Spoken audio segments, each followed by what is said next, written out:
Farmer भाई को मैं बताना चाहता हूँ कि जैसे फरवरी का महीना जा रहा है और जो आने वाले समय के अंदर आप चिक्स डलवा रहे हो ना, तो भाई बदलाव जैसे मौसम का बदलाव हो रहा है ना, उसी प्रकार एक मैनेजमेंट का भी बदलाव होता है। दोस्तों थोड़ा ध्यान देना, हिसाब से काम करना, ताकि आने वाले समय में अपने को एसाइटिक की परेशानी, जो बच्चे के पेट में पानी भरता है ना, तो वो परेशानी नहीं दिखे। उस परेशानी से आप छुटकारा पाना चाहते हो ना, तो इस वीडियो को पूरा देखना होगा, तब जाके आपको एक अच्छी खासी जानकारी प्राप्त होगी। ठीक है ना? तो बने रहना इस वीडियो के अंदर दोस्तों। तो मैं आज इस वीडियो के माध्यम से हर एक किसान भाई को बताना चाहता हूँ कि भाई अपना मौसम का बदलाव होता है। मौसम चाहे गर्मी से आप बरसात में जाओ, चाहे बरसात में सर्दी में आओ, सर्दी से चाहे गर्मी में जाओ, बदलाव होता रहता है। तो उसी प्रकार से एक नई उमंग के साथ अपना चिक्स आता है, नई उमंग के साथ ही उस चिक्स को पालते हैं। ठीक है ना? तो बने रहना इस वीडियो के अंदर दोस्तों। वीडियो आपको अच्छा लगे तो लाइक करना, कमेंट करके मेरे को जरूर बता देना। जो भी कोई किसान भाई नया है, प्लीज़ चैनल को सब्सक्राइब कर लेना और बेल आइकन दबाना, ताकि नई नई जानकारी दूँ उसकी नोटिफिकेशन आपके पास आते रहे। चलो शुरू कर लेते हैं। तो उससे पहले मैं बता देता हूँ कि भाई बदलाव, पहली बात तो अपना टेम्परेचर क्यों करना है। टेम्परेचर को टैकल इसी हिसाब से रखो ताकि नुकसान नहीं पहुँचाए। बच्चों को टेम्परेचर इतना ही दो दोस्तों कि बच्चों को नुकसान नहीं पहुँचे, बच्चों को ज़्यादातर गैस नहीं बने।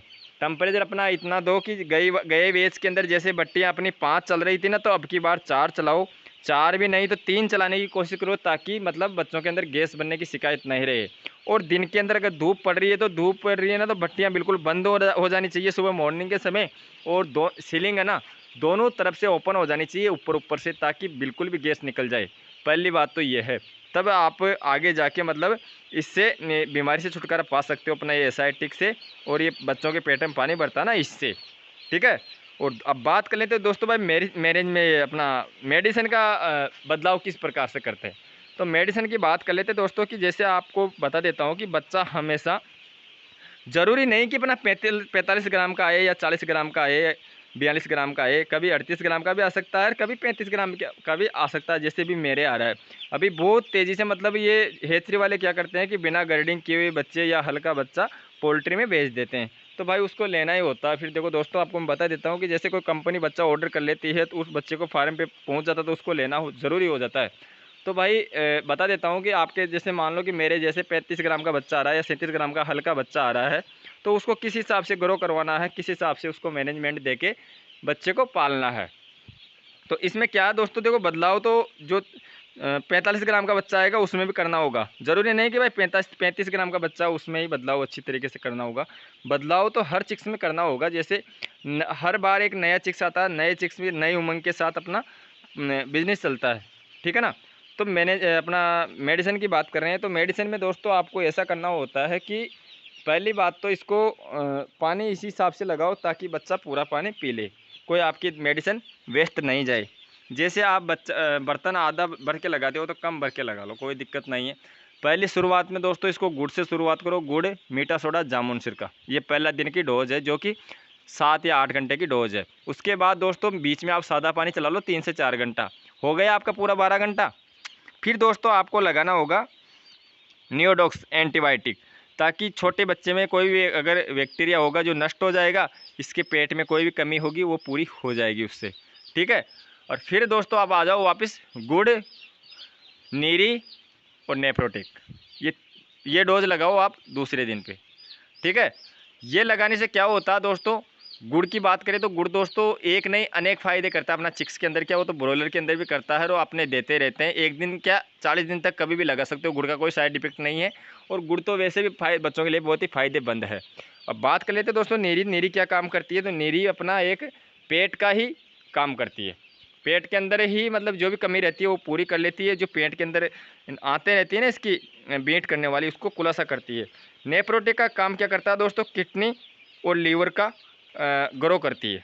किडनी और लीवर का काम करती है, जो कि मतलब पानी कम लेता है बच्चा, उसको पानी अच्छी तरीके से मांग करती है। अब दोस्तों फिर आ जाओ आप, ये हो गई तीसरी बार दवाई। ठीक है? पहली बार क्या लगाए हो आप, गुड़, मीठा सोडा और जामुन सिरका। दूसरी बार बीच के अंदर आप लगा दिए सादा पानी। दूसरी बार लगा रहे हो आप नियोडोक्स, नियोडोक्स पाउडर। एंटीबायोटिक के अंदर कोई भी ले लो, पाउडर के अंदर दोस्तों एंटीबायोटिक पाउडर 3 से 4 प्रकार के आते हैं, कौन सा भी लगा लो, कोई दिक्कत नहीं है। फिर आ जाओ आप सादा पानी पे वापस, सादा पानी पे आगे फिर दूसरे समय पे आप नियोडोक्स आ जाओ। 2 बार आपका गुड़ हो गया, और 2 बार ही नियोडोक्स हो गया। ऐसे करके अपने को 3 दिन तक लगातार गुड़ लगा लो, बीच में सादा पानी भी दे दो और 3 दिन तक नियोडोक्स पाउडर लगा लो, उससे बच्चा बिल्कुल परफेक्ट है। और फिर भी आपको लग रहा है भाई योग नहीं चट रहा है, बीट करने में परेशानी आ रही है, बच्चों की बीट रुकी हुई है, अगर 2 से 3 दिन तक अगर नीरी लगाने के बाद भी आपको ये लग रहा है ना भाई बीट रुक रही है या बच्चा का पिछवाड़ा रुक रहा है या कुछ कमी आ रही है, बच्चा फूल रहा है, बीट नहीं कर पा रहा है, बच्चा दाना तो ले रहा है, पानी कम पी रहा है, तो वो उसके बाद आप लगा सकते हो फिर शैम्पू। दोस्तों शैम्पू और नीरी लगाना होगा। जैसे अपना पेपर उठाते हैं ना, तो पेपर उठाने के बाद भाई पेपर रखो, पेपर पे रखते हैं बच्चे को 3 दिन, तो 3 दिन तक का मैं डोज बता चुका हूँ। अब फिर बात कर लेते हैं, अगर बच्चों की कंडीशन देख के फिर लगाना आपको शैम्पू और नीरी। नीरी शैम्पू को लगाने के बाद अगर योग नहीं चढ़ता तो वो मेरी गारंटी है दोस्तों, आप कमेंट करके मेरे को बता सकते हो और कोई दिक्कत नहीं है, मैं आपका योग बच्चों का साफ करवा दूंगा 1 दिन के अंदर। अगर नीरी शैम्पू के बाद भी नहीं हो रहा है तो फिर आप मेरे को पूछ सकते हो, ठीक है। तो नीरी शैम्पू लगा देना। वैसे 1000 बच्चों पे एक शैम्पू लगाना होता है, जो क्लिनिक प्लस या चिक आती है ना, वो 1 रुपये वाली, एक पुड़िया लगानी होती है 1000 बच्चों पे, नीरी के साथ लगा लो। और वही दोस्तों नीरी होती है 100 ml 1000 बच्चों पे, ठीक है, ये लगा दो आप। उसके साथ आप नेप्रोटेक भी लगा सकते हो, कोई दिक्कत नहीं है। ये लगाने की ये लगाओ आप दोस्तों 4 घंटे या 5 घंटे के पानी में, ठीक है। उसके बाद आपका क्या सिस्टम रहता है क्या नहीं रहता है वो आप मेरे को कमेंट करके बता सकते हो। और कमेंट नहीं करते हो तो आप बच्चों को फिर सादा पानी चला दो, कोई दिक्कत नहीं है।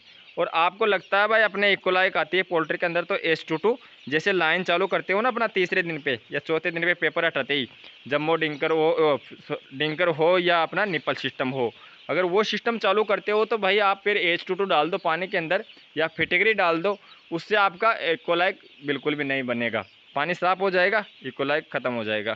यही दोस्तों ज़्यादातर अपने को बीमारियां परेशान करती है पोल्ट्री फार्म भाइयों को, तो इसका ध्यान ज़रूर से ज़रूर रखना है। और बात यही है कि मेडिसिन का पूरा ध्यान रखना होता है। अब आपको टेम्परेचर का बता दिया, मेडिसिन का बता दिया दोस्तों, वेंटिलेशन का बता देता हूँ एक बार आपको। भाई वेंटिलेशन किस हिसाब से पोल्ट्री के अंदर देना है, तो ये मौसम पे डिपेंड करता है दोस्तों। वेंटिलेशन तो वेंटिलेशन मौसम का ये रहता है कि जैसे मॉर्निंग के समय 8 से 9 बजे, 9 बजने के बाद आपको कैसा मौसम रहता है आपके पास, अगर अच्छी तरीके से धूप पड़ रही है, हवा नहीं चल रही है, तो आप सीलिंग को हल्का हल्का खोल सकते हो। जैसे सीलिंग है, सीलिंग पैक हो रही है ना, किसी के ऐसे है किसी के ऐसे, तो मेरे ऐसे है, तो मैं आपको बताता हूँ भाई ये सीलिंग है ना, तो इस सीलिंग को खोल सकते हो आप, ताकि ऊपर गैस निकल जाए, ठीक है ना। पर्दे को टच मत करना, हवा चल रही है या नहीं चल रही है, साइड वाले पर्दे को नहीं, ऊपर ऊपर का। ये 3 दिन से 4 दिन के अंदर अंदर बता रहा हूँ मैं। और फिर जैसे 4 से 5 दिन बच्चा हो जाता है ना, तो फिर आप साइड वाला पर्दा जिधर बच्चा नहीं है ना उधर उधर का ऊपर कर सकते हो, ताकि हवा का वेंटिलेशन अच्छी तरीके से बन जाए दोस्तों। तो ये वेंटिलेशन भी आ गया आपका बदलाव का, और मेडिसिन का भी आ गया, और अब टेम्परेचर का भी हो गया दोस्तों। कैसी लगी मेरी जानकारी, अगर जानकारी अच्छी लगी तो लाइक करना, ज़रूरतमंदों को दोस्तों शेयर कर सकते हो, शेयर कर देना। चैनल पे नए हो तो सब्सक्राइब कर लेना और बेल आइकन दबाना, ताकि नई नई जानकारी दो उसकी नोटिफिकेशन आपके पास आती रहे दोस्तों। आपको पूरी पोल्ट्री का विजिट भी करा चुका हूँ और मेरा बच्चा भी दिखा चुका हूँ आपको। करते हैं दोस्तों इस वीडियो को यही एंड, मिलते हैं नेक्स्ट अगली जानकारी में। तब तक के लिए मेरे सभी किसान भाइयों को दिल से राम राम, जय हिंद, वंदे मातरम।